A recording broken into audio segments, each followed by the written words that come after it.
Kremlin. O Ocidente desconsidera preocupações da Rússia. Teremos que alcançar os objetivos nós mesmos. As acusações ocidentais contra a Rússia são uma tentativa de camuflar a falta de vontade de ouvir as preocupações de Moscou. O Ocidente não tem intenção de ouvi-las. Por isso devemos alcançar todos os objetivos por nós mesmos, disse o porta-voz do Kremlin, Dmitry Peskov, em uma entrevista. Vocês sabem que por parte de Washington e das capitais europeias são acusações à Rússia de algum tipo de agressividade, etc. Isso é apenas uma tentativa de camuflar sua relutância em ouvir as nossas preocupações, disse Peskov. Peskov ressaltou que a Rússia tem falado sobre essas preocupações de forma crescente por mais de uma década. Isso é uma evidência direta, disse, de que eles não querem de maneira nenhuma levar em consideração as preocupações, portanto, precisamos alcançar tudo por conta própria, destacou o porta-voz do Kremlin. Anteriormente, o assessor especial para Assuntos Internacionais, Celso Amorim, citado pelo Financial Times, disse em relação à Rússia que assegurar o nacional é uma das principais preocupações de Moscou, referindo-se ao cerco e à expansão da OTAN para perto de suas fronteiras. Não podemos julgar a situação pelo último ano e meio. Esta é uma situação de décadas. A Rússia tem preocupações que devem ser levadas em consideração. Isso não é culpa da Ucrânia.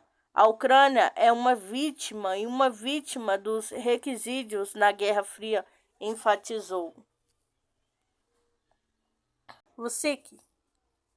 Estamos sempre prontos para conversar com Kosovo, mas é preciso oferecer algo aos sérvios. O presidente sérvio deu uma entrevista a Reuters, durante a qual referiu as concessões necessárias para a Sérvia retirar o seu alerta de combate em relação ao Kosovo. Aleksandar Vučić, presidente da Sérvia, solicitou na sexta-feira 9 ao Kosovo que não organizasse novas eleições para prefeitos no norte do território, até os sérvios étnicos, que formam a maioria local, ganharem mais autonomia. A violência explodiu no norte do Kosovo na semana passada, depois que prefeitos de etnia albanesa foram empossados em vários municípios de maioria sérvia após as eleições locais, onde um boicote sérvio provocou uma taxa de participação de somente 3,5%. Em resposta ao distúrbio nos quais manifestantes sérvios confrontaram a força do Kosovo, KFOR, na sigla em inglês, o contingente de paz da OTAN, e houve dezenas de feridos de ambos os lados. A Sérvia colocou sua força armada em alerta máximo de combate e a OTAN enviou reforços. Todos os sérvios do norte consideram a Sérvia como seu país, não o Kosovo. Essa é a realidade, disse Vučić em uma entrevista à agência britânica Reuters em Belgrado, Sérvia. Alguém precisa de assumir controle e organizar uma nova eleição lá, sugeriu o chefe de Estado. A União Europeia e os Estados Unidos pediram que Pristina organizasse novas eleições no Kosovo para aliviar as tensões, que a Sérvia abandonasse seu alerta de combate e afastasse as tropas da fronteira com o território que declarou independência em 2008 sem reconhecimento de Belgrado. No entanto, o presidente da Sérvia disse que as autoridades precisariam fazer algumas concessões para garantir a participação sérvia em uma nova votação. O acordo anterior, elaborado em 2013 com intermediação da União Europeia, previa que os sérvios do norte estabelecessem uma associação de municípios autônomos em troca do reconhecimento das instituições do Kosovo. No entanto, o plano nunca foi implantado com Albin Kurti, primeiro-ministro do Kosovo, afirmando que a área de maioria sérvia poderia organizar um referendo para se juntar novamente à Sérvia se recebesse uma maior autonomia. Ainda não temos uma associação de municípios sérvios, ainda não há retirada das forças policiais especiais e dos prefeitos albaneses do Kosovo, disse Aleksandar Vučić, acrescentando que os sérvios do Kosovo estão sempre prontos para conversar, mas é preciso oferecer algo a eles. Reduzir jornada de trabalho, sonho que não será fácil para a indústria brasileira, diz especialista. Uma organização internacional vai montar um plano piloto no Brasil para testar os efeitos da semana de trabalho de 4 dias, algo que já foi tentado com algum sucesso. Em outros países, no entanto, o economista José Luiz Oureiro alertou a Sputnik que o modelo pode ser difícil de aplicar na indústria que não investe em tecnologia há décadas. A possibilidade de reduzir a jornada de trabalho começa a ser pauta de vários países sul-americanos, principalmente depois que o Chile deu o primeiro passo na região em abril de 2023 ao reduzir a jornada máxima de trabalho semanal para 40 horas. A partir de então, o assunto passou a circular também em sindicatos e câmeras empresariais de países vizinhos, como Argentina ou Uruguai. O mesmo está acontecendo no Brasil, onde o plano piloto, montado por um organismo internacional, poderia lançar as bases para uma rediscussão do tema. De fato, a organização Day Week, 4 dias por semana, se propõe a iniciar um plano na maior economia da região latino-americana para testar como novo sistema funcionaria em empresas que se restringe voluntariamente. O piloto de 4 dias nos permite alcançar os mesmos resultados de produtividade a vários outros ganhos, como menos tempo de trabalho. As empresas que fazem a transição para uma semana de trabalho de 32 horas percebem aumentos de produtividade melhor, atração e retenção de talentos, envolvimento mais profundo do cliente e melhor saúde, bem-estar e felicidade das colaborações, relata a organização. O projeto, que começaria em setembro de 2023, com as empresas que aderiram e propõem para o Brasil um programa de 100 a 80-100, denominação para 100% do salário, trabalhando 80% do tempo, mantendo 100% da produtividade.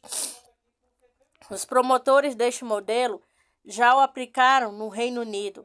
Lá, conforme promovem, participaram 2.900 trabalhadores de 61 empresas, dos quais 92% continuaram com a semana de 4 dias. Após o programa, a organização garante ainda que 39% dos trabalhadores se sente menos estressado, que 51% considera mais fácil conciliar a vida familiar com o trabalho. Ainda assim, a experiência britânica pode não se traduzir exatamente no Brasil em diálogos com a Sputnik.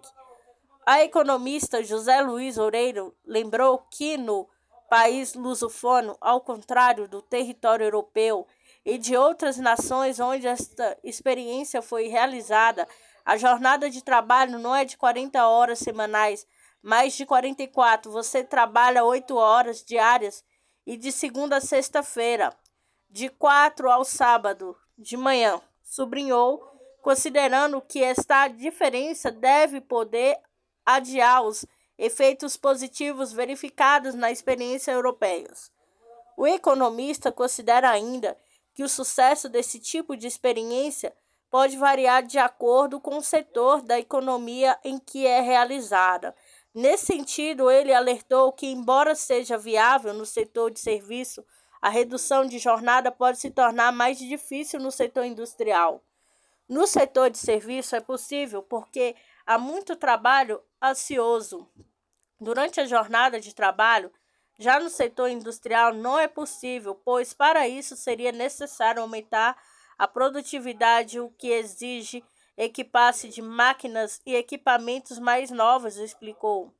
O Oreiro destacou que a indústria brasileira está há 15 anos estagnada porque não são feitos investimentos em atualização tecnológica sem aquisição em larga escala de maquinários de última geração. Seria muito difícil alcançar o aumento de produtividade que a redução de horas exige para ser bem-sucedida, ponderou o especialista.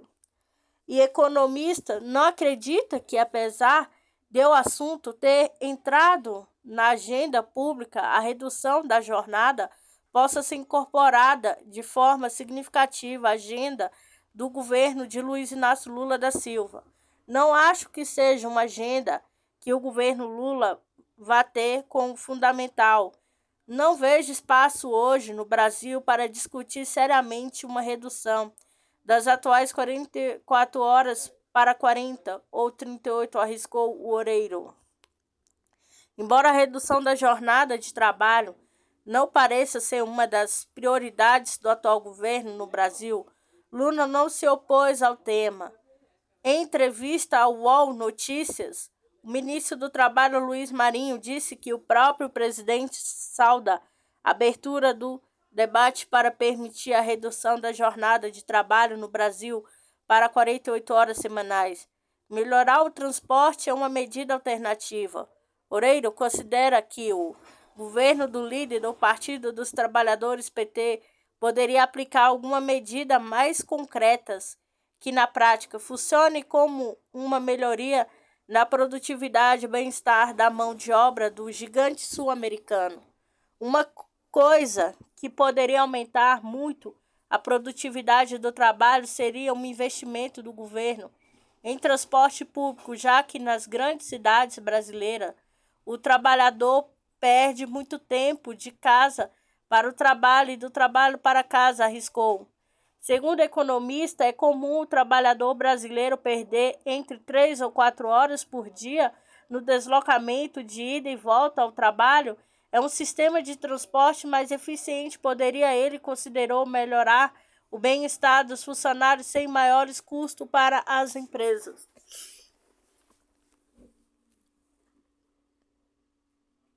MD russo repelido 5 ataques ucranianos perto de Artmovsk, inimigo não ultrapassou nossa defesa. Os militares ucranianos estão sendo repelidos em diferentes direções, incluindo perto de Artmovsk na direção de Zaporozhye. Comunicado do Ministério da Defesa russo. Os agrupamentos de tropas russas perto de Artmovsk eliminaram até 230 militares ucranianos nas últimas 24 horas, informou no sábado 10, Ministério da Defesa da Rússia. De acordo com o Ministério, 5 ataques inimigos na direção de Kleshil, Dubovo, Kavasiliuka e Godinoy, Andreevka foram repelidos com sucesso pelo agrupamento de tropas Yug Sul, perto da cidade.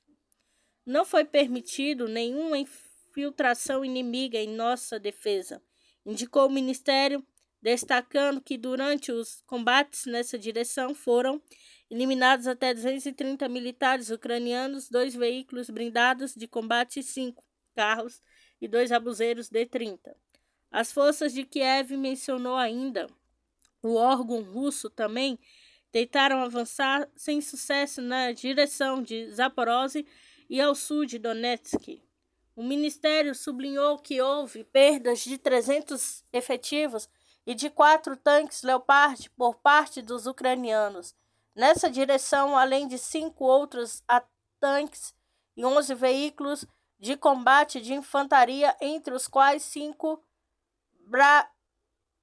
Bradley.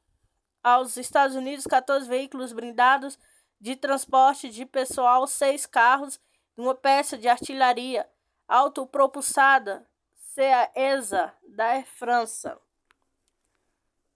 Já na direção de Kupiansk, Kherson, adiciona o Ministério da Defesa da Rússia, foram aniquilados até 105 combatentes ucranianos e vários tipos de armamento, incluindo um abuseiro americano M777 e uma peça de artilharia autopropulsada, a Katysia, além de um depósito de munição perto de Olgovka. As forças de mísseis, artilharia e de aviações russas atingiram os quartéis generais da 10ª Brigada de Assalto de Montanha, da 60ª Brigada Mecanizada das Forças Ucranianas, perto de Kharkovia, Rei Alexandrovka, na República Popular de Donetsk. Continuou a entidade russa detalhando ter atingido 93 unidades de artilharia das tropas ucranianas em oposição de tiro militar e veículo militares de 112 áreas durante as últimas 24 horas. No total, durante a realização da operação militar especial, foram destruídos 441 aviões, 238 helicópteros, 4.566 veículos aéreos não tripulados, 424 sistemas de defesa antiaérea, 9.841 tanques e outros veículos blindados de combate, resumiu o Ministério da Defesa dos Estados Unidos. Reconhece situação difícil para as tropas de Kiev após destruição de blindados ocidentais. Aliados ocidentais da Ucrânia prestaram atenção ao fracasso de unidades das Forças Armadas de ucranianos com veículos blindados, incluindo o Leopard, informou o jornalista da CNN Fred Pleiten. Segundo ele, a destruição de tanques alemãos por tropas russas alarmou os Estados Unidos. Mas por agora vai ser difícil para os ucranianos, embora Kiev não tenha anunciado grandes operações ofensivas. A autoridade dos Estados Unidos informou a CNN, com os militares ucranianos estão enfrentando forte resistência russa, disse Pleiten, comentando o vídeo como um comboio de equipamentos ocidentais atingidos pelas Forças Armadas Russas. Por sua vez, Coronel-General Alexander Romanchuk, comandante do agrupamento das Forças Armadas Russas na direção de Zaporozhye, informou na quinta-feira 8 que as tropas ucranianas perderam até 350 homens, mais de 30 tanques, incluindo 3 Leopard. Além disso, recentemente, tanto em Kiev como na mídia ocidental, surgem relatos da iminente contraofensiva do exército ucraniano.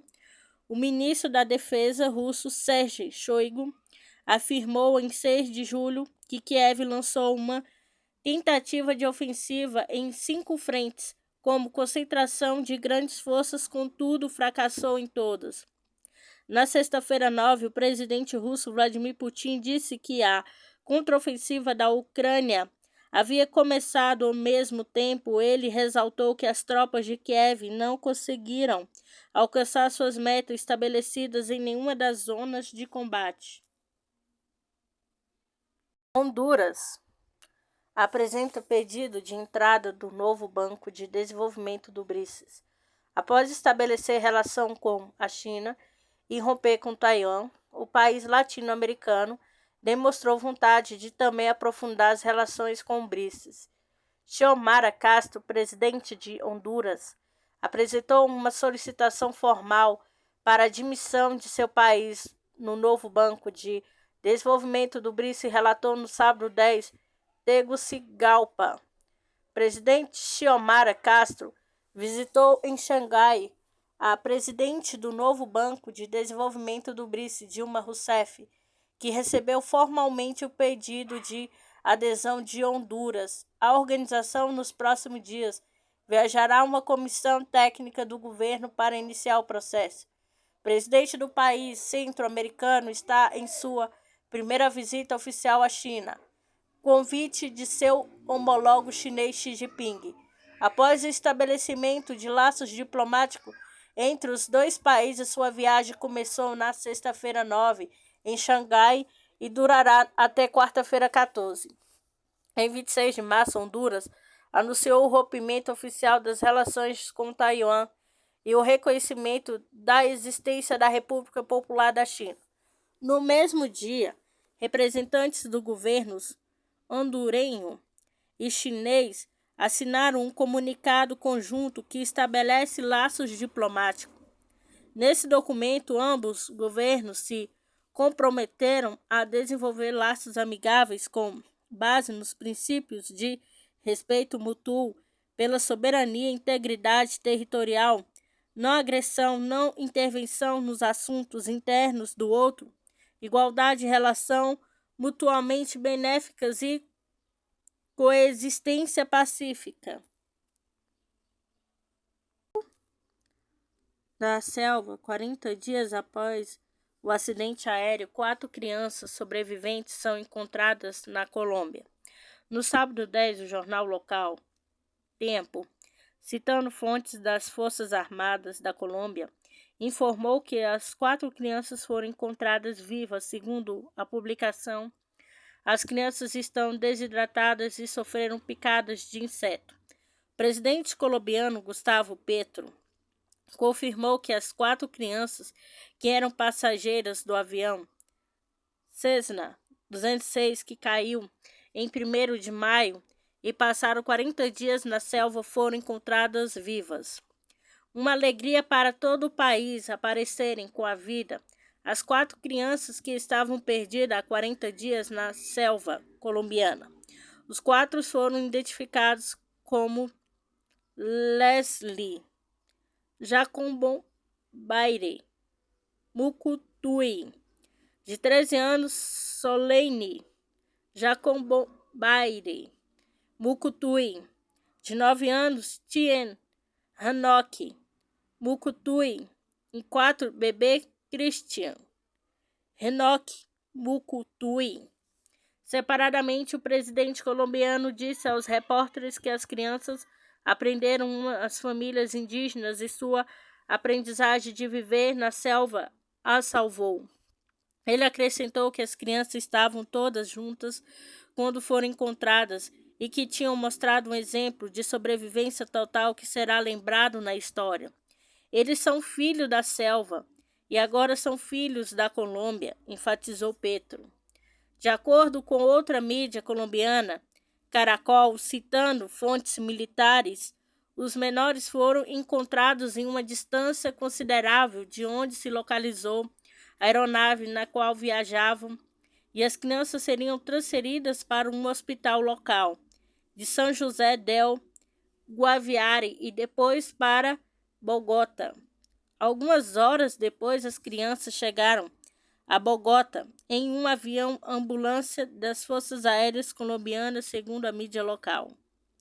Após sua chegada à base do Comando Aéreo de Transporte Militar Catam, as crianças resgatadas foram levadas em ambulância ao Hospital Militar, segundo a cadeia Caracol Rádio. Todos os 4 estavam a bordo de um avião monomoto Cessna 206 com sua mãe, um piloto e um segundo piloto, quando caíram em 1º de maio, o que se acredita ter acontecido devido a uma falha mecânica.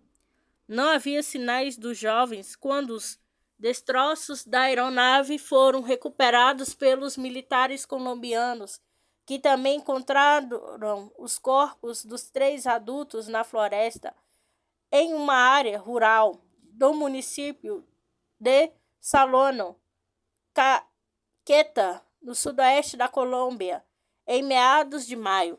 Isso levou a uma enorme operação de busca liderada pelos militares, envolvendo mais de 100 soldados das forças especiais colombianas e mais de 70 batedores indígenas.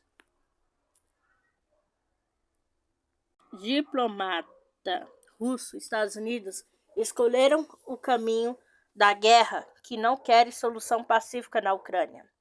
A alocação de um novo grande pacote de assistência militar à Ucrânia demonstra a relutância das autoridades dos Estados Unidos em buscar uma solução pacífica para o conflito, disse o embaixador da Rússia em Washington, Anatoly Antonov. Ontem, 9, o Pentágono anunciou o fornecimento à Ucrânia de armas e munições no valor de 2,1 bilhões, cerca de 10,29 bilhões. Os Estados Unidos continuam a encher seus tutelados com novos carregamentos de armas letais.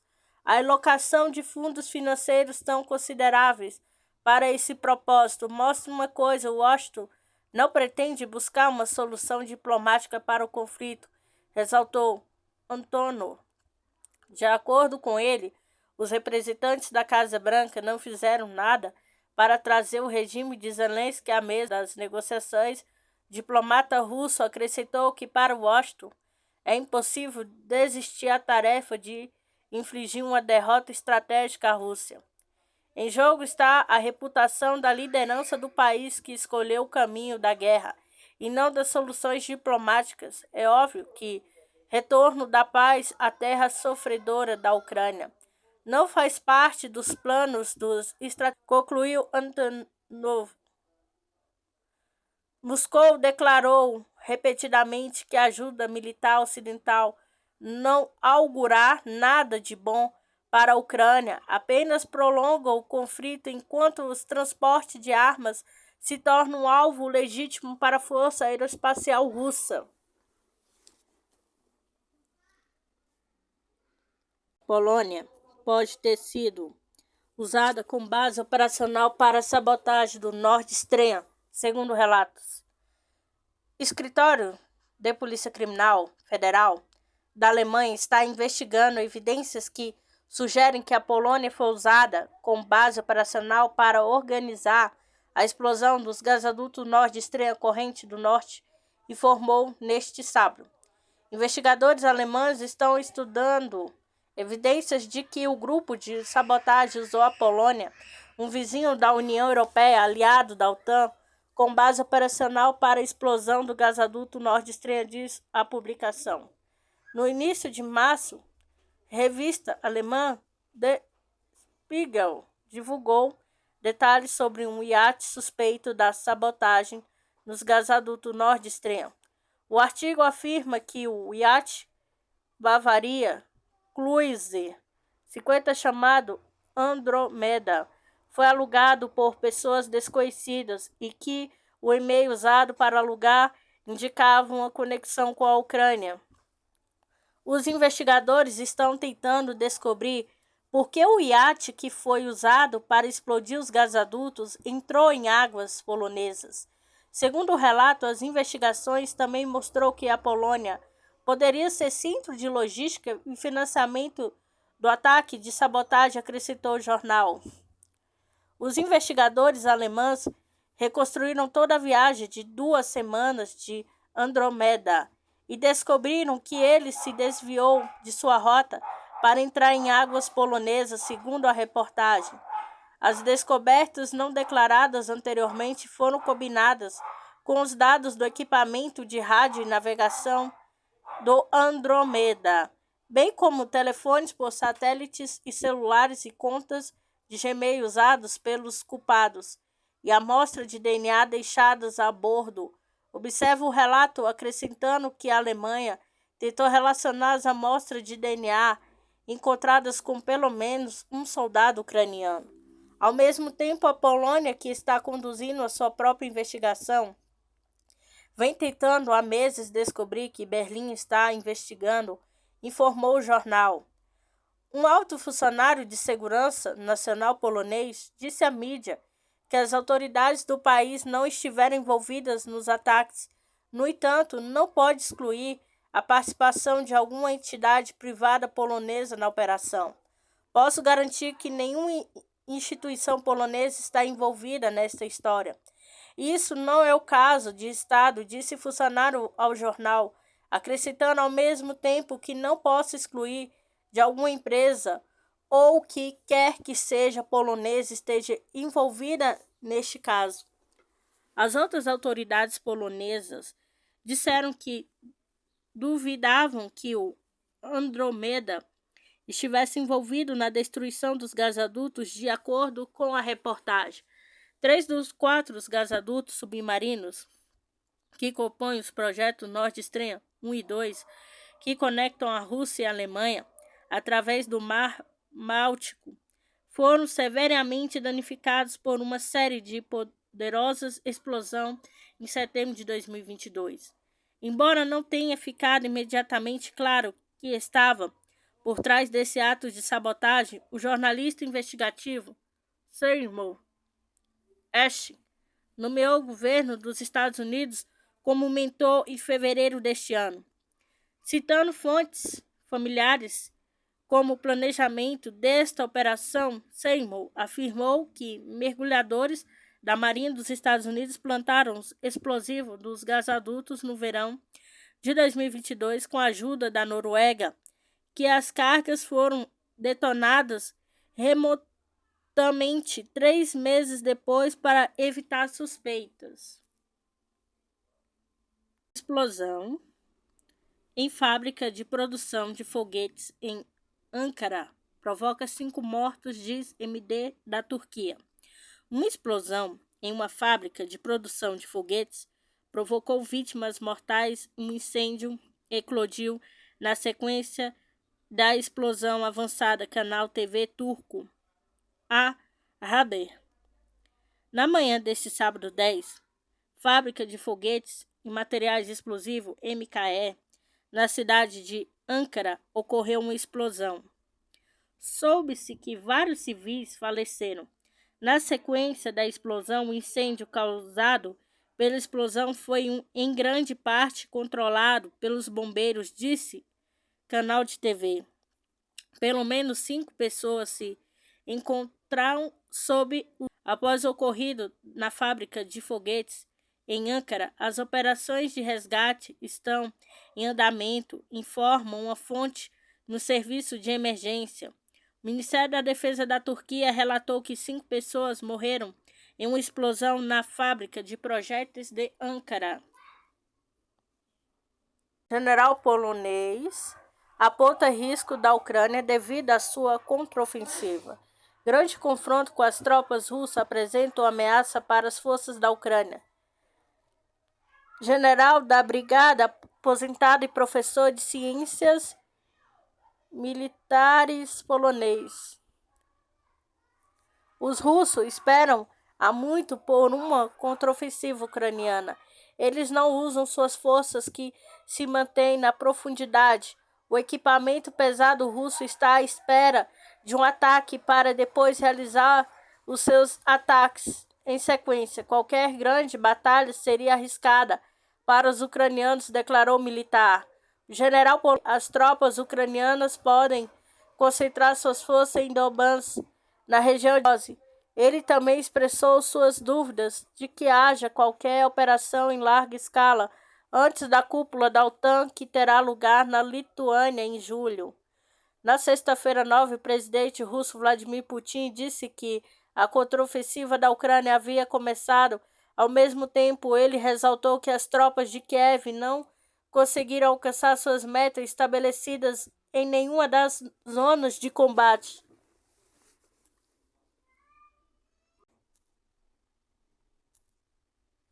Contraofensiva ucraniana ocorre para a parede defensiva russa, afirma especialista militar. Especialista militar e oficial de inteligência do Corpo de Fuzileiros Navais dos Estados Unidos, William Scott Ritter, analisou para a Sputnik que a ofensiva ucraniana, com 2 de suas brigadas mecanizadas mais bem treinadas e equipadas contra defensores russos, ao longo dos últimos dias nas linhas de frente de Zaporozhye. Essas 2 brigadas foram escolhidas a dedo para este trabalho, tendo sido equipadas com tanques ocidentais modernos e veículos de combate de infantaria apoiados por artilharia fornecida pelo Ocidente, usando táticas específicas da Organização do Tratado do Atlântico Norte, OTAN, moldados pela inteligência fornecida pela Aliança Atlântica e pelo seu planejamento operacional. Em suma, essas 2 brigadas representavam uma capacidade de nível superior da OTAN. O epítome do anexo entre a Ucrânia e a coletiva ocidental, em sua guerra, continua para destruir a Rússia. Eles falharam. Enquanto o mundo enfrenta as imagens de veículos de combate de infantaria M2 Bradley, fabricados nos Estados Unidos, destruídos, e tanques Leopard 2A6 de fabricação alemã, abandonados e queimando nas estepes ucranianas, e dura verdade sobre a futilidade de seus projetos maiores, a derrota estratégica da Rússia está começando a afundar.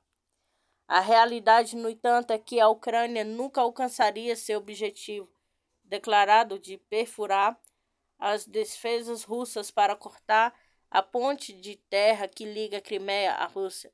Propriamente dita, esta foi o pensamento utópico promulgado pelos apoiadores ocidentais da Ucrânia para motivar os ucranianos e cometer o equivalente a um suicídio em massa para infligir baixas igualmente proibitivas entre os defensores russos. A esperança ocidental era que a Rússia ficasse desmoralizada por essas baixas e aceitasse um fim negociado para o conflito em termos aceitáveis, tanto para a Ucrânia quanto para seus aliados ocidentais. Até agora, a Ucrânia e seus aliados ocidentais fracassaram. A gênese dessa falha pode ser atribuída às duas coisas. Primeiro, a baixa opinião que a Ucrânia e seus aliados da OTAN tinham sobre as capacidades de combate do exército russo, em particular, as forças destacadas na região de Zaporozhye, segundo as expectativas irrealistas atribuídas ao treinamento e equipamento da OTAN, que foram fornecidas às forças ucranianas, designaram as tarefas de romper as defesas russas. A área selecionada pela Ucrânia e seus parceiros da OTAN, esforço para a contraofensiva, foi mantida pela 42 Divisão de Fuzileiros Motorizados da Guarda Russa, parte 58 do Exército de Armas Combinadas do Instituto para o Estudo de Guerra, ISW, na sigla em inglês, um tanque baseado nos Estados Unidos como laço estreito com os Estados Unidos e a OTAN, afirmou que as tropas de 42 Divisão de Fuzileiros Motorizados da Guarda eram compostas predominante por recrutas e voluntários mobilizados, portanto, provavelmente enfrentarão alguns problemas com treinamento e disciplina ruins. Além disso, acusou pelo menos um dos regimentos subordinados a 70 regimentos de fuzileiros motorizados de mau desempenho durante as fases iniciais da Operação Militar Especial em 2022. Portanto, é razoável acreditar que os planejadores militares da OTAN e da Ucrânia, usando avaliações de inteligência que destacaram a percepção de fraquezas de comando e controle moral baixo entre as forças russas que, quando combinadas com esse desempenho anterior ruim, acreditavam que as defesas russas no setor de Zaporozhye, tripuladas pela 42 Divisão de Fuzileiros Motorizados da Guarda, entraria em colapso sob o peso de um ataque ao estilo da OTAN, permitindo que as forças ucranianas penetrassem profundamente nas defesas russas. Embora a luta de Zaporozhye ainda não tenha terminado, os resultados iniciais do campo de batalha mostram que, ao contrário das expectativas da Ucrânia e de seus parceiros da OTAN, os homens da 42 Divisão de Fuzileiros da Guarda desempenharam suas tarefas de maneira profissional, derrotando decisivamente o ataque das forças ucranianas. 070 Regimento de Fuzileiros Motorizados foi apontado como tendo um desempenho muito bom. Em circunstâncias difíceis, o mesmo pode ser dito do 291 Regimento de Fuzileiros Motorizados e do 71 Regimento de Fuzileiros Motorizados, juntamente com soldados da 22 Brigada das Forças Especiais da Rússia na lista do ISW. Ao avaliar os sucessos iniciais dos defensores russos, observaram que as forças russas parecem ter executado sua doutrina defensiva tático-formal em resposta aos ataques ucranianos. Isso, é claro, não deveria ter pego ninguém de surpresa, já que o indivíduo no comando das forças russas na área de Zaporozhye, coronel-general Alexander Romanchuk, o homem responsável por conceber a moderna doutrina defensiva russa. Em abril de 2023, Romanchuk, que na época servia como reitor da Academia de Armas Combinadas das Forças Armadas da Federação da Rússia, equivalente às escolas de comando do Estado-Maior do Exército dos Estados Unidos, coautor de um artigo intitulado Perspectiva para melhorar a eficiência das operações defensivas do Exército. No artigo, Romanchuk observou que a principal missão de uma força de defesa é neutralizar a iniciativa do inimigo que avança, ou seja, levá-lo ao estado da impossibilidade de continuar avançando com as forças destacadas. Em última análise, isso permite reduzir sua atividade e tomar a iniciativa, passando para uma contraofensiva decisiva para derrotar o inimigo com grupos de choque.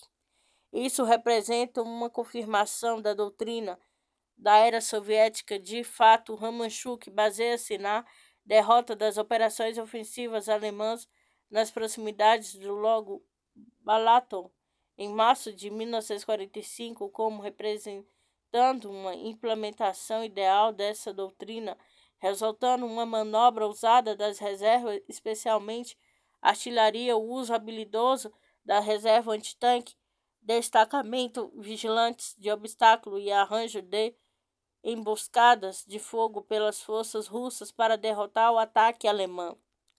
Romanchuk, no entanto, não reiterou simplesmente a velha doutrina em seu artigo.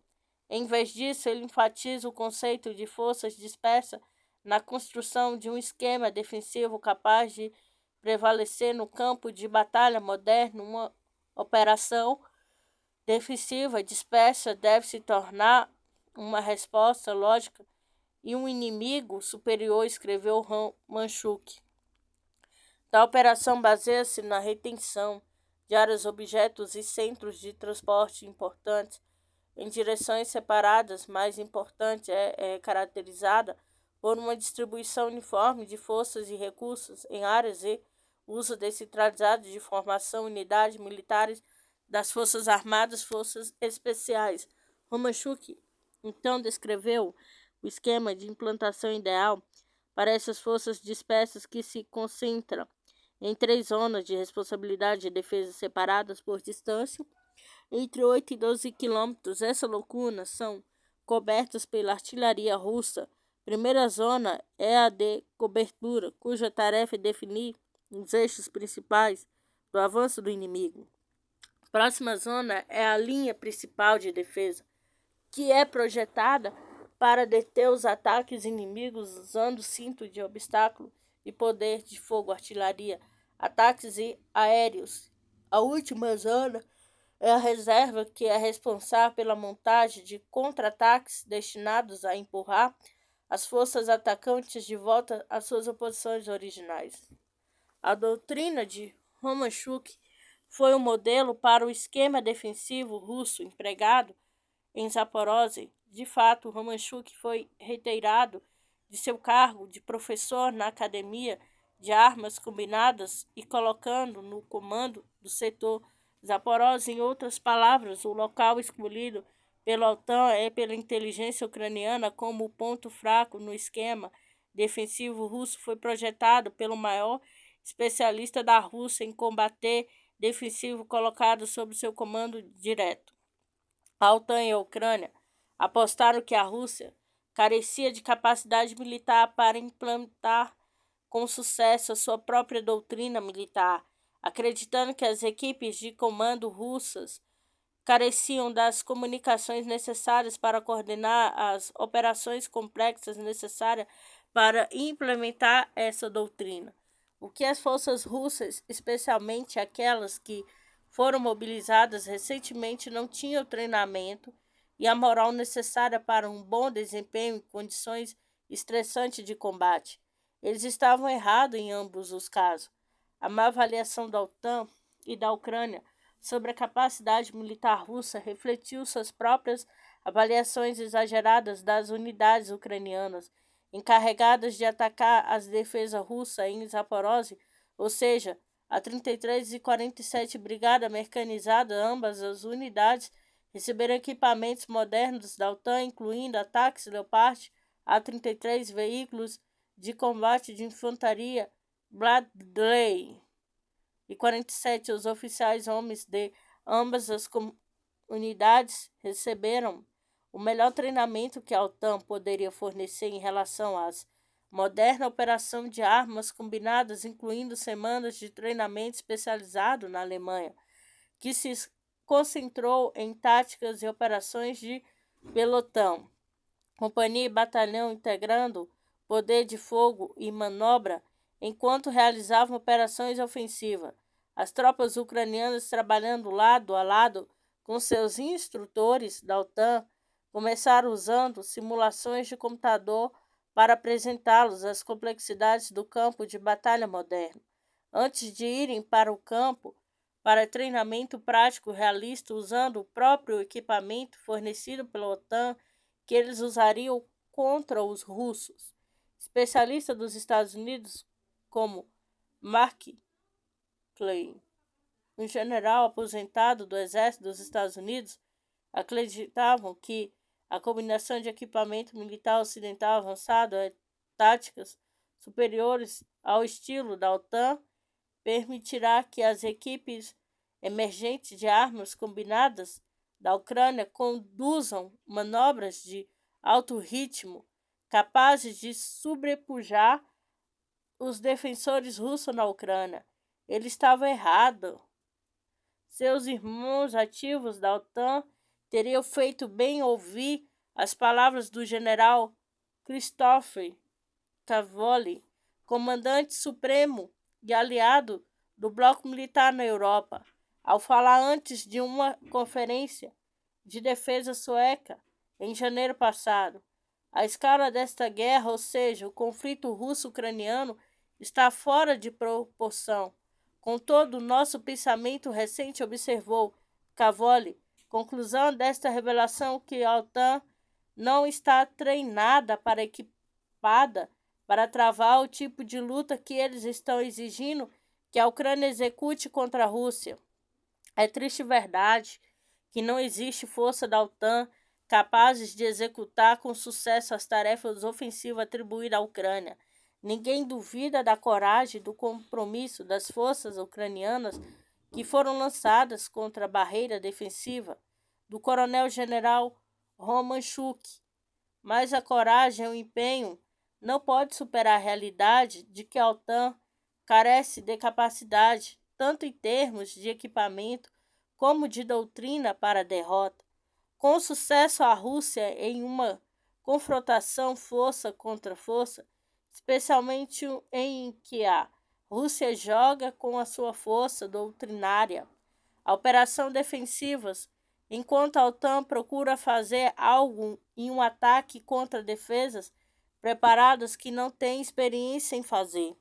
Além disso, a OTAN e alto comando ucraniano jogaram as brigadas ucranianas nas guerras da serra defensiva russa sem apoio de fogo adequado, o que significa que os russos estavam livres para maximizar sua superioridade em artilharia e poder aéreo, para neutralizar e destruir as forças de ataque ucranianas antes que eles pudessem gerar um impulso, esperando da manobra de alto ritmo. O resultado final, a realidade russa superou a teoria da OTAN no campo de batalha, e são as forças armadas da Ucrânia que, mais uma vez, pagaram um preço mais alto. Além disso, não há razão para acreditar que essa situação vai mudar tão cedo. Se é que vai mudar de fato, este que deve ser um mau presságio para o futuro da Ucrânia e da OTAN daqui para frente.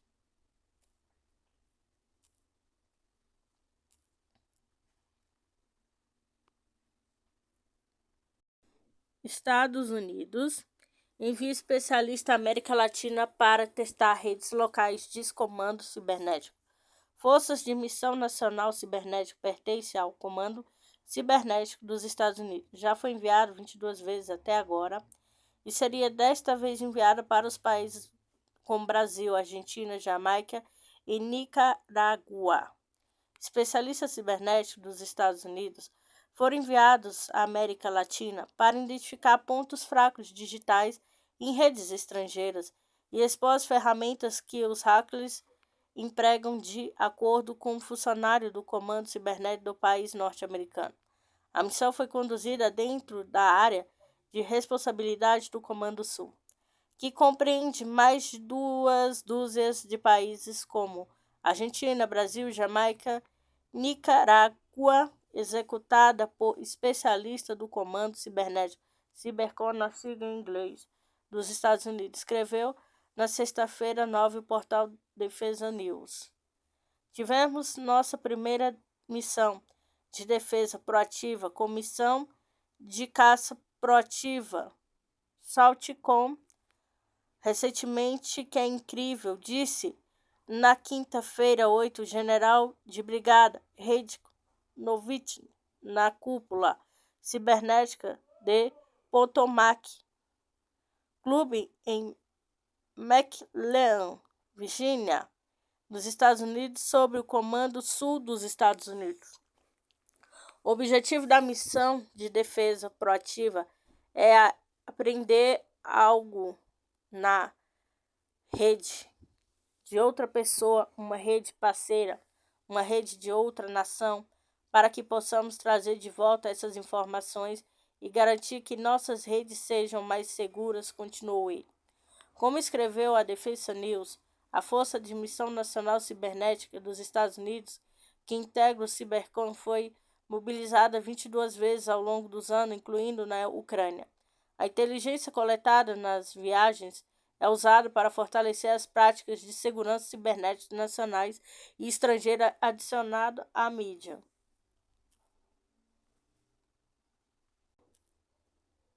Cientista encontra explicação para a explosão mais brilhante do universo.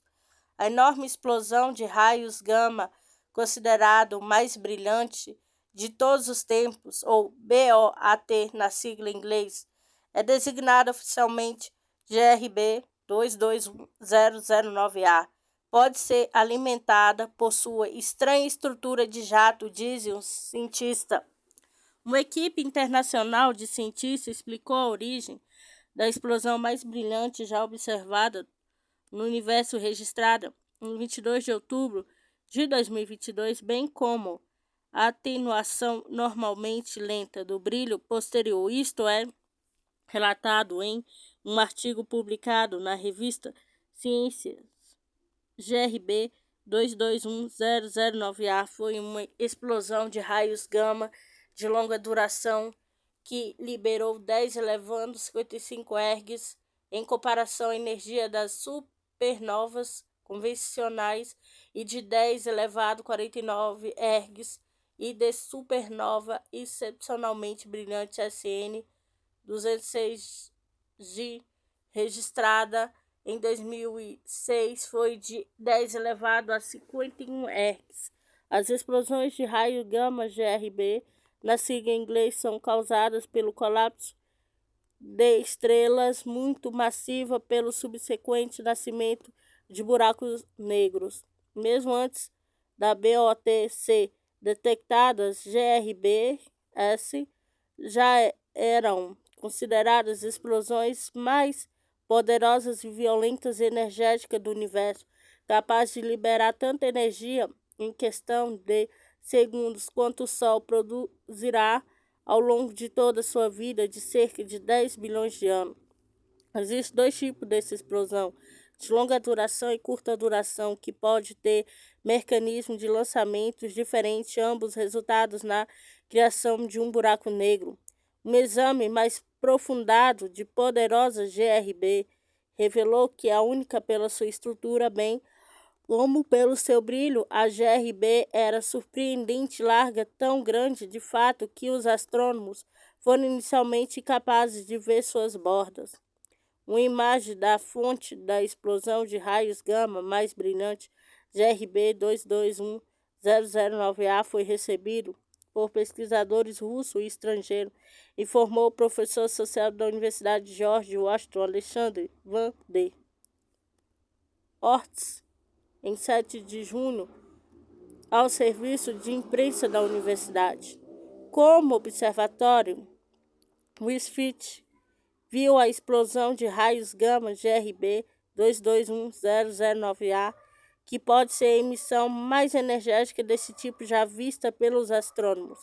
Durante muito tempo, pensarmos que as missões de raios gama eram semelhantes à forma de um cone de sorvete. Contudo, algumas explosões de raio gama nos últimos anos, em particular o trabalho aqui representado, mostra que necessitamos de modelos mais complexos, disse ele. Assim, um jato estruturado pode ter se originado porque um jato estreito normal foi forçado a passar pela caça em colapso de estrela a partir de seu centro, onde um buraco negro se formou, misturando-se com matéria estelar. Como apontam os autores, a enorme energia necessária para alimentar a GRB 221009A consiste com um processo magneto-hidrodinâmico que extrai energia rotacional de um buraco negro de rotação rápida com 5 sóis. Nariz empinado, Baerbock não convenceu internautas brasileiros a mudar a posição sobre a Ucrânia. Ministra das Relações Exteriores da Alemanha é criticada em redes sociais brasileiras após dizer que mães de Itaquera e Campinas não se importam com o conflito internacionais por focarem no preço do arroz e do feijão no supermercado. Nesta quinta-feira 8, a declaração proferida pela ministra das Relações Exteriores, Annalena Baerbock, durante a visita oficial ao Brasil, gerou ondas de crítica nas redes sociais. Durante seu discurso na Fundação Getúlio Vargas de São Paulo, FGV São Paulo, Baerbock sugeriu que os brasileiros de baixa renda não se preocupariam com eventos internacionais por estarem focados em garantir a sua subsistência. Gostaria de dizer e claramente compreender perfeitamente que você aqui na América Latina percebe a ameaça desta guerra. Em maneira diferente de nos da Europa, já ouviu em todo o mundo, em primeiro lugar, onde você estava quando precisarmos de você, mas também onde fica mesmo a Ucrânia. Compreendo perfeitamente que é uma mãe do Itaquera, bairro de São Paulo, ou de Campinas. Diga para mim o preço do arroz e do feijão no supermercado nesta semana é mais importante do que o que acontece em que um país de 11 mil quilômetros de distância, declarou Baerbock. A reação foi imediata nas redes sociais.